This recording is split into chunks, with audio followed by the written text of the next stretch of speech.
Salam sejahtera, terima kasih karena bersama dengan saya di Nazilin Unity Channel. Perpecahan dalam bersatu seperti yang diramal, kini mula berlaku. Sebelum ini ada pengamal politik dan juga pengulas politik sudah meramalkan bahwa selesai sahaja pemilihan dalam parti bersatu, pasti akan ada perpecahan, pasti akan ada perselisihan faham, dan pasti akan menyebabkan bersatu makin hari makin malam. Terkini, disahkan bahwa Exco Pemuda Bersatu sah letak jawatan. Sebabnya hanya kerana berselisih faham dengan Hilman. Ramai orang menganggap Hilman ialah orang yang kuat cai kepada Azmin Ali. Hilman dikatakan adalah sekutu kepada Azmin Ali. Dengan adanya Azmin Ali dalam parti bersatu, ramai yang menjangkakan bahawa memunculkan konflik dalaman dalam parti bersatu apabila sekali lagi Azmin Ali dilantik sebagai Setiausaha Agung Parti Bersatu. Ini menimbulkan banyak perkara yang mungkin akan menjejaskan kekuatan Parti Bersatu. Menjadi tanda tanya juga ialah sejauh mana kemasukan Azmin Ali dalam Parti Bersatu membawa kekuatan kepada Parti Bersatu. Ataukah hanya kemasukan Azmin Ali itu sebagai transit selepas mengkhianati Parti PKR dengan keluar mengkhianati Pakatan Harapan, transitnya tiada tempat lain selain masuk Parti Bersatu. Dan akhirnya Parti Bersatu mungkin tidak mendapat apa-apa manfaat daripada kemasukan Azmin Ali. Persoalan kepada anda semua yang menonton video ini ialah sejauh mana Azmin Ali membawa pengaruh baik atau pengaruh positif terhadap Parti Bersatu. Ataukah dengan kemasukan Azmin Ali, ianya sedang meranapkan Parti Bersatu. Dan silap-silap hari bulan, kata para pengulas politik dan hater kepada Azmin Ali, mungkin Azmin Ali satu hari nanti akan mengulangi perbuatan mengkhianati Parti PKR, keluar daripada Parti PKR dengan mengulanginya juga di Parti Bersatu. Tiada yang mustahil dalam dunia politik Malaysia. Silap-silap hari bulan, Azmin mungkin akan keluar daripada Parti Bersatu, lalu mewujudkan parti yang baru, atau dia akan transit lagi ke parti yang lain. Sejauh mana ramalan itu boleh berlaku, anda tulislah di dalam ruangan komen. Tapi yang pastinya hari ini, apabila seorang Exco Pemuda Bersatu telah sah letak jawatan, hanya gara-gara berlaku perselisihan faham dengan Hilman. Apa cerita dan sebabnya? Exco Pemuda Bersatu, Mior Nakiuddin Samsudin meletak jawatan sebagai Ketua Biro Profesional dan Sukarelawan Pemuda Parti itu berkuat kuasa 5 Januari yang lepas. Bagaimanapun, Mior mengatakan kepada Malaysia Kini bahawa dia kekal memegang jawatan lain dalam pergerakan itu. Saya letak jawatan sebagai Ketua Biro Profesional dan Sukarelawan Armada Bersatu, tetapi kekal sebagai Exco Pemuda tanpa portfolio disebabkan ada sedikit perselisihan faham dengan Ketua Pemuda Bersatu, iaitu yang berhormat Hilman Idham. Katanya lagi, Mior menyatakan beliau enggan mengulas lanjut berkaitan perkara itu, tetapi berkata kenyataan rasmi akan dibuat dalam masa yang terdekat. Dia dilantik memegang jawatan itu pada 29 November ketika Perhimpunan Agung Pemuda Bersatu yang lalu.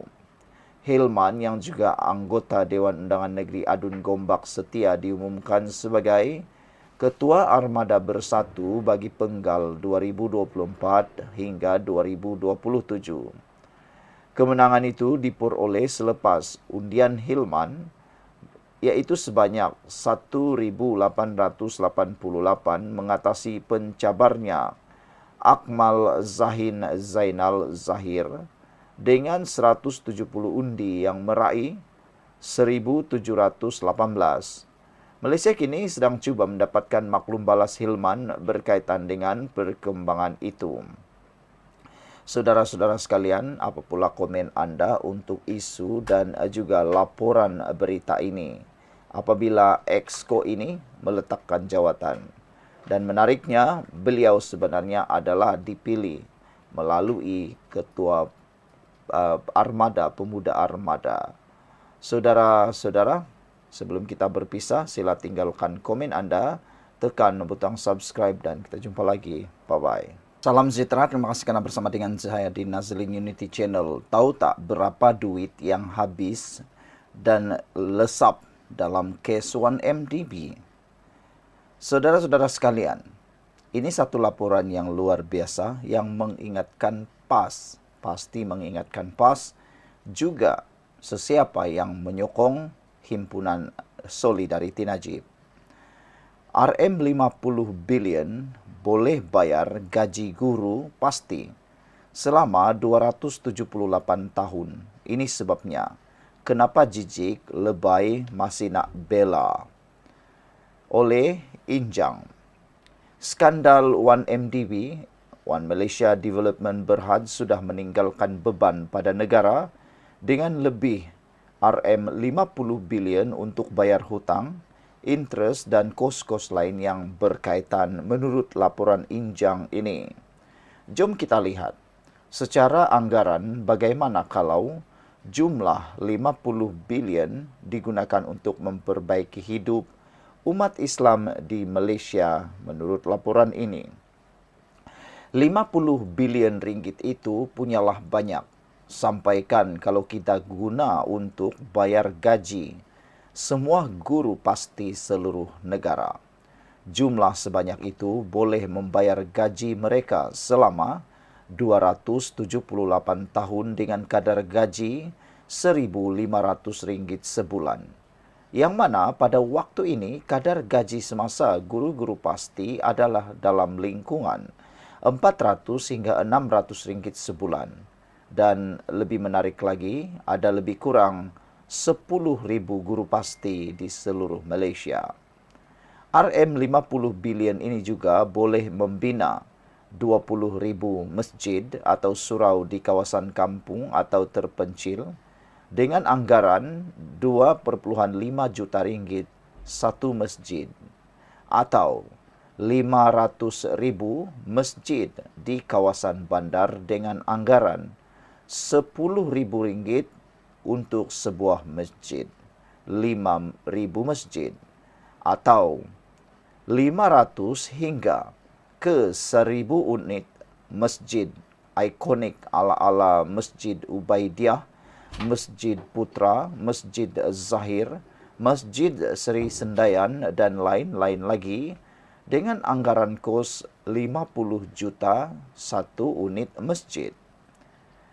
Atau 50 bilion mampu taja 1 juta hingga 1,6 juta orang untuk menunaikan haji secara percuma dengan kadar RM30,000 hingga RM50,000 seorang.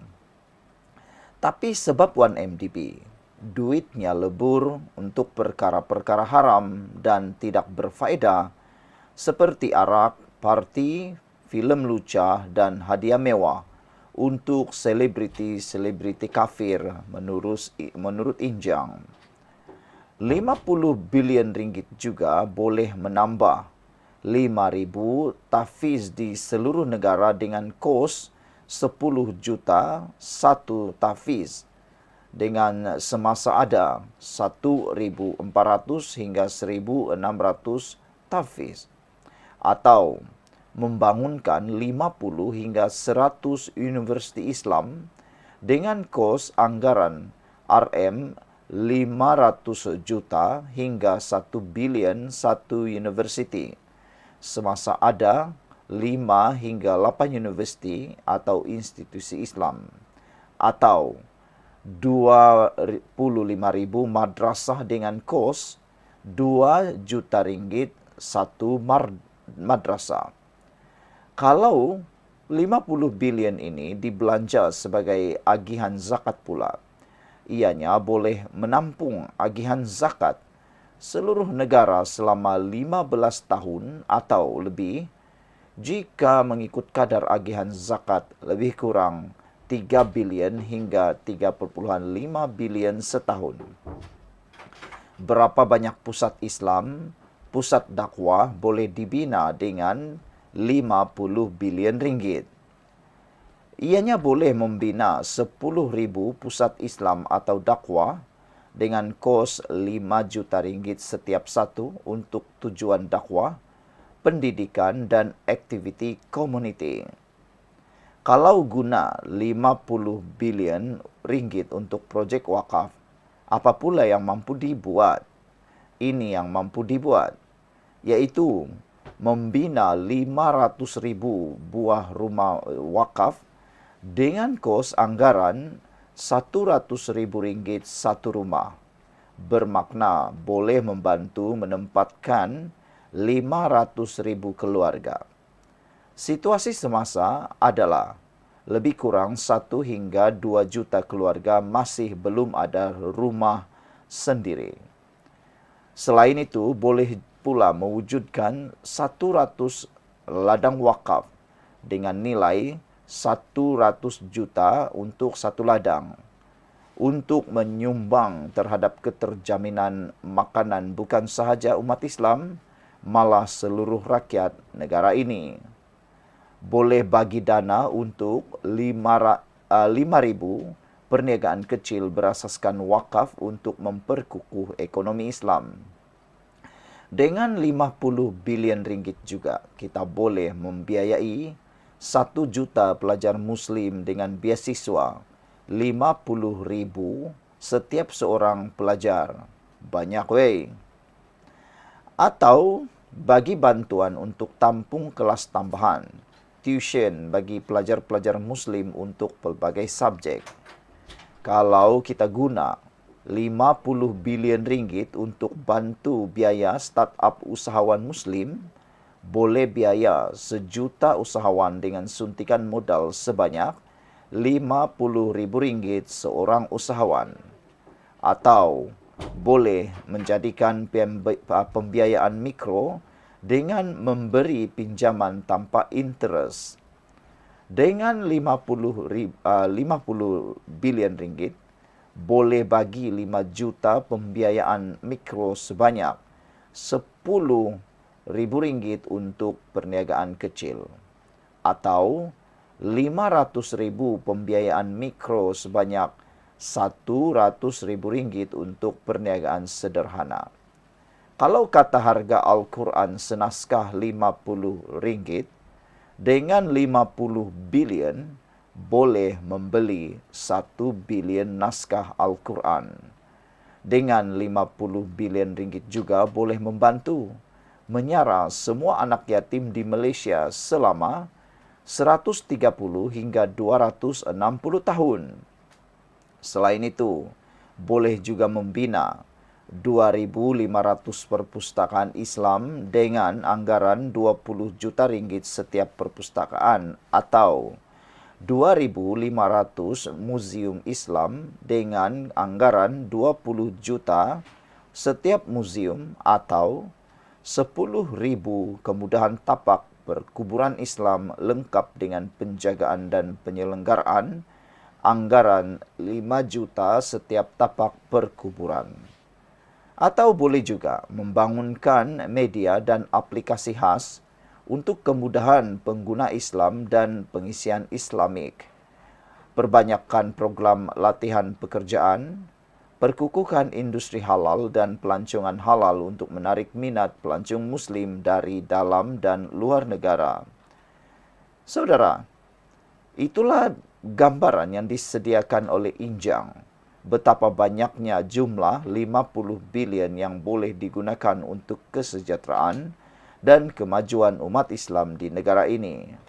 Namun, terbazir begitu saja disebabkan bangangnya seorang yang tak menjaganya dengan baik, kata Injang. Itu pun lebay-lebay masih tergamak nak membela dan perjuangkan. Jijik, kata beliau lagi. Apa pula pendapat dan ulasan anda untuk pendedahan daripada Injang di dalam Harapan Daily ini?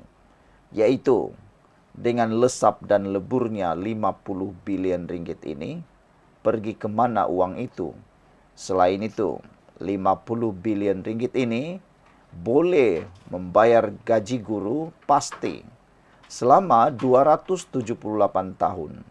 Ini sebabnya kenapa jijik, lebay, masih nak bela. Sekian untuk kali ini. Jangan lupa tinggalkan komen anda, tekan butang subscribe. Bye-bye.